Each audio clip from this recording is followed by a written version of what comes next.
In this episode, I want to introduce to you a real diamond in the rough who becomes polished amongst the egomania and everlasting pursuits of pride and strength. A character that we get to see grow up and achieve Ikigai regardless of his unlikely upbringing, role models and offhanded fathering. This character's name is Gohan, named after the martial arts master who adopted his alien father, Goku. Gohan's life begins in a small house in the middle of the wilderness where he's raised mostly by his education-obsessed mother, Chi-Chi. Chi-Chi is essentially the primary caregiver for both Gohan and Goku, as Goku is a carefree character whose only concern is getting stronger by fighting and defending the weak. You could say, in terms of Gohan's upbringing, Goku is like a nicer version of Yujiro Hanma. Given the fact that Goku doesn't live like a regular human because he's an alien, societal norms like money, education and social standing don't concern him. So these elements of life fall on Chi-Chi to instill in Gohan, giving him the parental balance that both Chi-Chi and Goku lacked in Dragon Ball. What did you pack in that enormous thing? Hopefully a microwave. No, but Mom did pack all kinds of other stuff. Like my schoolwork I'm supposed to catch up on. Science, math, social studies. Oh, and this weird machine that's supposed to make me smarter while I'm sleeping. Gohan grows up to become a true practitioner of kindness, humility and integrity, all values passed on by Goku. However, Gohan fills in the character flaws of his simple-minded dad and exemplifies the balance of brain and brawn.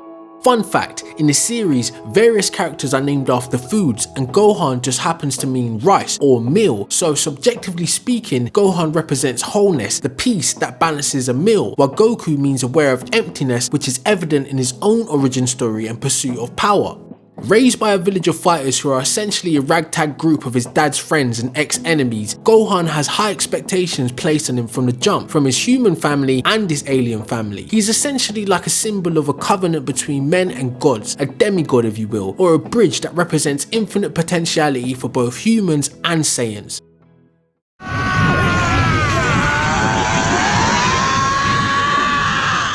We are first introduced to him in the first saga of Dragon Ball Z, which is the spin-off from the series of Dragon Ball that followed Goku's childhood adventures and quest for the Dragon Balls. We see Gohan being introduced to some of the now older cast of Dragon Ball as Goku's shy toddler son. We first get a glimpse of his potential during the episode where he charges headfirst through a giant tree, leaving it half standing. The second showing of his power was during the battle with Goku's brother Raditz, when Raditz threatens to kidnap Gohan in place of Goku in hopes of restoring the Saiyan way. Gohan unleashes his hidden potential, launching a damaging flying headbutt into Raditz just like the tree. Although it's not highlighted in the series, Gohan is actually launched headfirst into his first experience of tragedy, losing his father who sacrifices himself in the battle against Raditz. With Goku gone, Piccolo decides to watch over Gohan, eventually providing him with tutelage in the form of wilderness survival training to Chi-Chi's disapproval. Chi-Chi, with the best intentions for her son, has Gohan on a strict studying regimen, adamant that he won't end up like Goku. This combined with Piccolo's training is a major key in the development of Gohan as a character and not just as a fighter, as we see play out later. This is Mr. Shu. He's going to be your new tutor. But Mom, why? Mr. Shu is going to help you take your studies to the next level, Gohan. And I was thinking that you might want to get started today. Can't I just study harder and forget about the tutor, please? No. N-O, no. And that's the final word, Gohan. We see that Gohan shares the same love and appreciation for life as a young Goku, as he makes friends with all kinds of animals while on his survival training. During his father's absence, Gohan chooses to don the same Namekian garments in respect for Piccolo, his teacher, like Goku donned the Kami symbol. Although this is done as a sign of respect for his master, it also hints at a larger connection between Gohan and the Namekians, who are actually the guardians of Earth in place of a god. When I first created the Dragon Balls, I did so in order to encourage acts of bravery and give the people of Earth a sense of hope. But soon I learned that the hearts of men are easily corrupted. People began killing one another in order to attain the Dragon Balls. Their greed and lust for power turned my noble, pure endeavor into one of evil.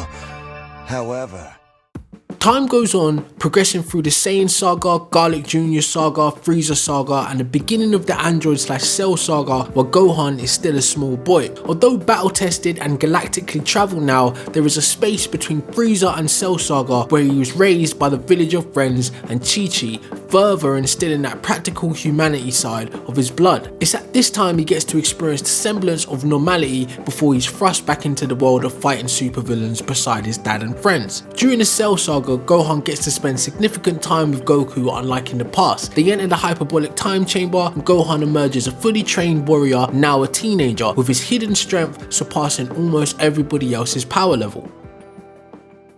That's Gohan! I don't believe it! Unless I'm mistaken, he may be actually stronger than Goku! During the Cell Saga, we are introduced to future Trunks, who is Gohan's student in the future. Gohan learns of an alternate version of his older self who would never get to experience a normal life, given the state of the world if he fails in the upcoming battle. But Goku sees this as the perfect chance to prepare Gohan for the time when he will no longer be around to save the Earth. Goku dies once again in battle and inadvertently forces Gohan to become a serious young adult by defeating Cell. It's at this point where we see young Gohan's true strength, but we also see him struggle with the decision of what type of person he wants to become, as victory requires him taking Cell's life. In the end, his hand is forced and he wins the battle reluctantly, but luckily his humanity isn't lost.